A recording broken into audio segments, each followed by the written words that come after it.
ബഹുമാനപ്പെട്ട ഇമാം അബൂ ഹനീഫത്തുൽ കൂഫി റളിയല്ലാഹു അൻഹുവിനെ അന്നത്തെ ഭരണാധികാരിയായ അബൂ ജഅഫറിൽ മൻസൂർ വിളിച്ചു. എന്നിട്ട് പറഞ്ഞു, നിങ്ങൾ കൂഫയിൽ നിന്ന് ബഗ്ദാദിലേക്ക് വരണം. ബഗ്ദാദായിരിക്കണം തലസ്ഥാനം. നിങ്ങൾ അവിടുത്തെ ചീഫ് ജസ്റ്റിസ് ആകണം.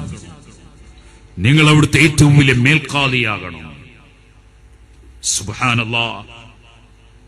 ഈ മത്സരത്തിന്റെ കാലം ഇമാം അബൂ ഹനീഫ റളിയല്ലാഹു അൻഹുവിന്റെ ആ ചരിത്രത്തിൽ എത്ര വലിയ പാഠമാണ്.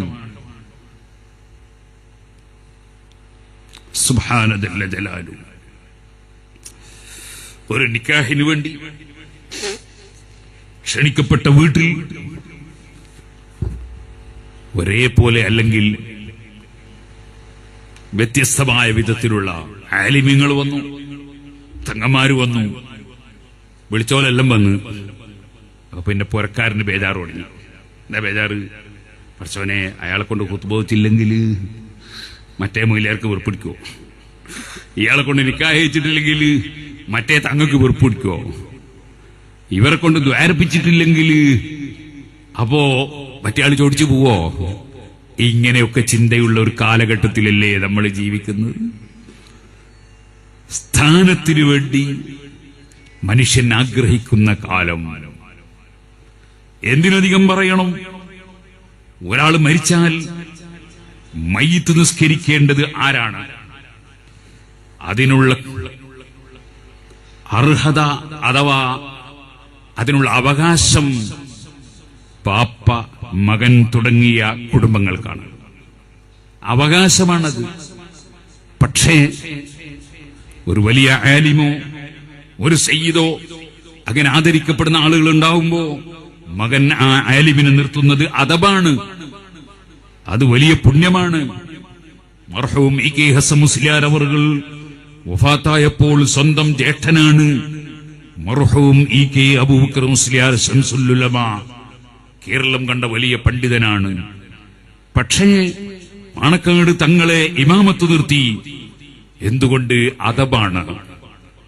ജ്യേഷ്ഠനാണ് മാറി നിൽക്കുന്നത്. കാരണം ശംസുൽ ഉലമക്ക് അറിവുണ്ട്, വിവരമുണ്ട്. നമ്മൾ മനസ്സിലാക്കണം, ഇപ്പോൾ വിവരമില്ലാത്ത ചില ആളുകൾ കയറിയിട്ട് സുബ്ഹാനല്ലാഹ് പ്രധാനപ്പെട്ട സയ്യിദന്മാരോ ആലിമീങ്ങളോ ഉള്ള സ്ഥലത്ത് എങ്ങനെങ്കിലും ഏതെങ്കിലും ഒരു ജാഹിലിനെ പിടിച്ച്, ചിലപ്പോ ഇമാമത്ത് നിൽക്കാനും അറിയില്ല, ചിലപ്പോ ഫാത്തിഹ തന്നെ ശരിക്കറിയൂല, അങ്ങനത്തെവരെ പിടിച്ച് ഇമാമത്ത് നിർത്താൻ വേണ്ടി അതിനുവേണ്ടി വല്ലാതെ ശ്രമിക്കുന്ന ചില ജമാഅത്തെ ഇസ്ലാമിക്കാരുണ്ട്. അതുപോലെ ചില പുത്തൻവാദികളുണ്ട്. കാരണം അത് മുഴുവനും എടുത്തു കളയുക എന്നതാണല്ലോ അവരുടെ അടിസ്ഥാനം തന്നെ.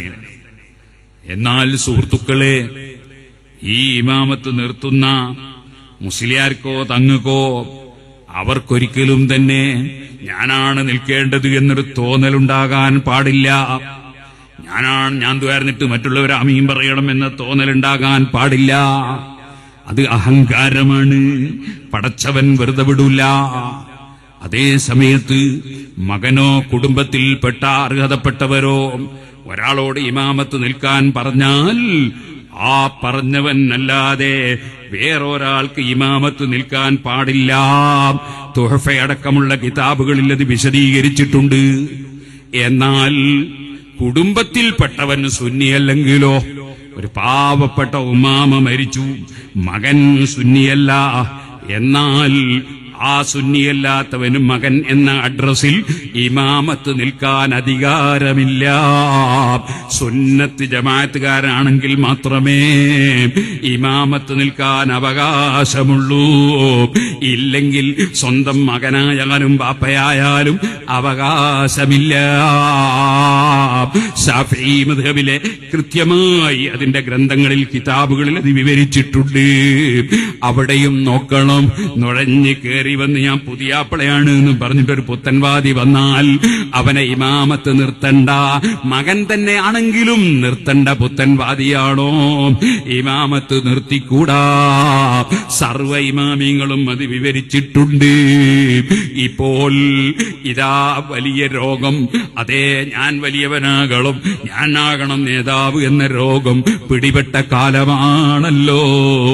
എന്നാൽ നിങ്ങൾക്ക് കേൾക്കണോ, അതേ മരണപ്പെട്ട വീട്ടിലിരുന്നിട്ട് 7000 ഖുർആൻ ഖത്മ് തീർത്ത, അതേ മരിക്കുന്നത് തന്നെ ജയിലിൽ വെച്ചാണ്. ആ ജയിലറയിലും അവസാനം താമസിച്ച സ്ഥലത്തിരുന്ന് 7000 ഖത്ം തീർത്ത മഹാപണ്ഡിതനായ 4 മദ്ഹബിന്റെ ഇമാമിങ്ങളിൽ ഒരാളായ ഇമാം അബൂ ഹനീഫത്തുൽ കൂഫി റളിയല്ലാഹു അൻഹു ഭരണാധികാരി വിളിപ്പിച്ചത് എന്തിനാണ്?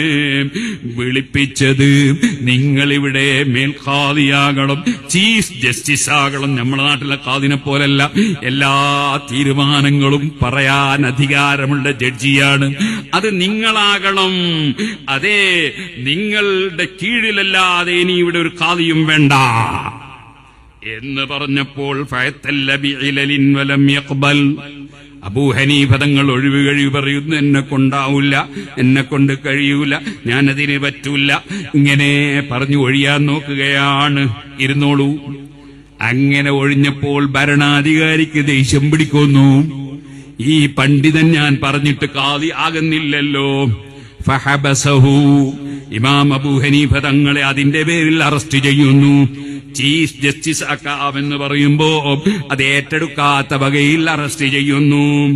എന്നിട്ടോ അമറ അൻ യുഖ്റജ കുല്ല യൗമിൻ, എല്ലാ ദിവസവും ജയിലിൽ നിന്ന് പുറത്തു കൊണ്ടുവരാൻ രാജാവിന്റെ ഓർഡർ.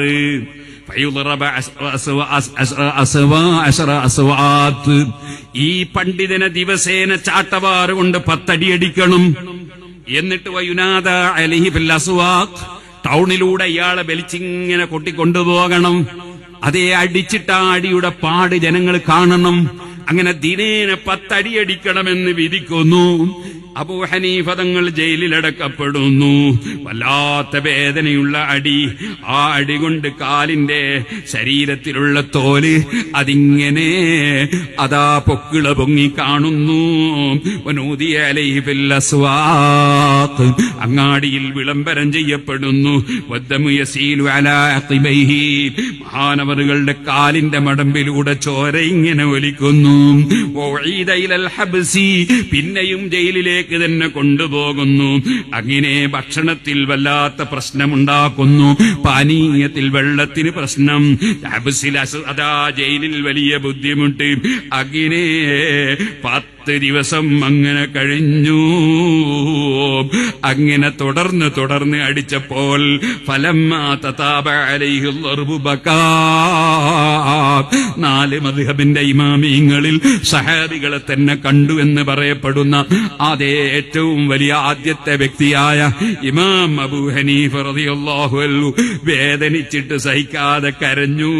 വഅക്സറദ്ദുആ, കുറേ പടച്ചവനോട് ദുആ ചെയ്തു. ഇതെന്തൊരു പ്രയാസപ്പെടുത്തലാണ്. അല്ലാഹ്, എനിക്ക് ദുനിയാവിൽ സ്ഥാനം വേണ്ട, എന്നെ ഖാദിയാക്കണ്ട, ഞാനതിന് പറ്റൂല എന്ന് പറഞ്ഞതിനല്ലേ എന്നെ അടിച്ചിങ്ങനെ ശല്യം ചെയ്യുന്നത്. അവിടുന്ന് നീണ്ട ദുആ. ഫമക്കസ ബഅദ ദാലിക 5 അയ്യാം, പിന്നെ 5 ദിവസമേ ജീവിച്ചിട്ടുള്ളൂ. വതൂഫിയ റഹിമഹുല്ലാഹ്, 5 ദിവസം കഴിയുമ്പോൾ അബൂ ഹനീഫ തങ്ങൾ വഫാത്താകുന്നു. അത് ജയിലിൽ വെച്ചാണെന്ന് ഖതീബുൽ ബഗ്ദാദി റഹിമഹുല്ലാഹ് രേഖപ്പെടുത്തുന്നു. ഇതാണ് സൂക്ഷ്മതയുള്ള മഹാന്മാർ, അതാണ് സൂക്ഷ്മതയുള്ള ഇമാമിങ്ങൾ.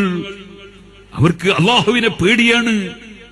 അവർക്ക് ഞാൻ ഒരു ചീഫ് ജസ്റ്റിസായി ഖാദിയായിട്ട് പഠിച്ചവനെ അള്ളാഹ് പൊരുത്തപ്പെടാത്ത എന്തെങ്കിലും ഒരു തീരുമാനം വന്നു പോവോ, ഞാനതിന് അള്ളാഹുവിന്റെ അടുക്കൽ മറുപടി പറയേണ്ടി വരുമോ? പേടിയാണ്. ഇപ്പോഴോ ഇപ്പൊ എല്ലാറ്റിനും മത്സരമാണ്. ഞാൻ നേരത്തെ പറഞ്ഞില്ലേ, വതഫാഖുറുൻ, അതേ സ്റ്റാറ്റസ്. സുബ്ഹാനല്ലാഹ്, ഇതിൽ നിന്ന് മാറി അള്ളാഹുവിനെ സ്നേഹിച്ച് അള്ളാഹുവിൽ ലയിച്ച് അള്ളാഹുവിൽ അർപ്പിച്ച് അള്ളാഹുവിലേക്ക് മനസ്സ് തിരിച്ച് അള്ളാഹുവിന്റെ പ്രീതിക്ക് വേണ്ടി ഈമാനോടെ തഖ്വയോടെ ജീവിക്കാൻ നമുക്ക് കഴിയണം. മുസ്ലിം ഉമ്മത്തിന് കഴിയണം.